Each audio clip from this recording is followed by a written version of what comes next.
important of things that a Muslim should stick to as it relates to his fasting. We mentioned 4 or 5 points, and they relate specifically to as-suhoor and likewise al-iftar. So first of all, a person should first of all take as-suhoor, which is the meal that is taken before, just slightly before dawn, the true dawn. From Anas bin Malik radiyallahu anhu said that the Messenger of Allah, he said, "Tasahharu fa inna fi as-suhoor barakah."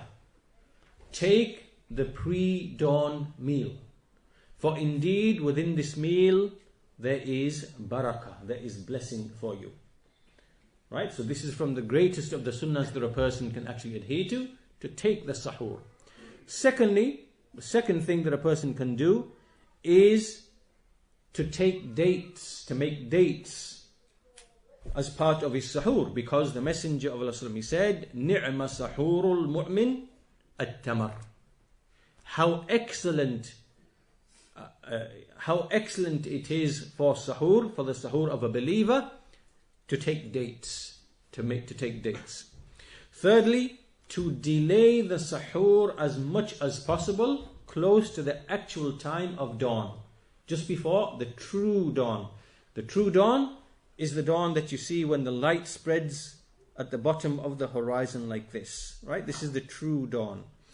And because before that there is a false dawn where you'll see light in just one specific area, right? One specific area of the horizon. And that's because as the sun moves and comes to you, its light comes like in a circle like that. And the false dawn is when you see the first part of the light coming at one point in the horizon.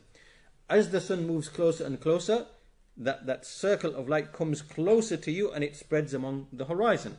That is the true dawn, right? That's where the ruling applies for the stopping eating. So you delay the suhoor as much as possible prior to the actual true dawn. And so we see from Zayd bin Thabit radiyallahu anhu, who said, "Tasahharna ma'a an-nabi sallallahu thumma qama ila as-salah, qultu kam bayna al-adhan was-suhoor." So he said, we took suhoor with the Prophet sallallahu, and then he stood up in order to pray.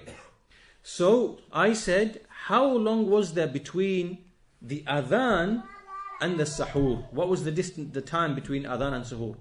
And he said, the extent of 50 verses. The extent of 50 verses. And these verses are from the verses that you read towards the end of the Quran. So the time it takes to read roughly 50 verses, and you could say that's maybe 2 pages of the Quran towards the end, verses at the end, 2 pages of the Quran.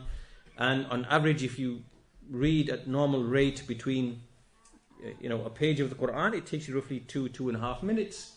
So on average between a few minutes to 5 minutes, right, before the dawn itself, the actual true dawn. So you delay the suhoor to that point as much as you are able to before the actual dawn itself.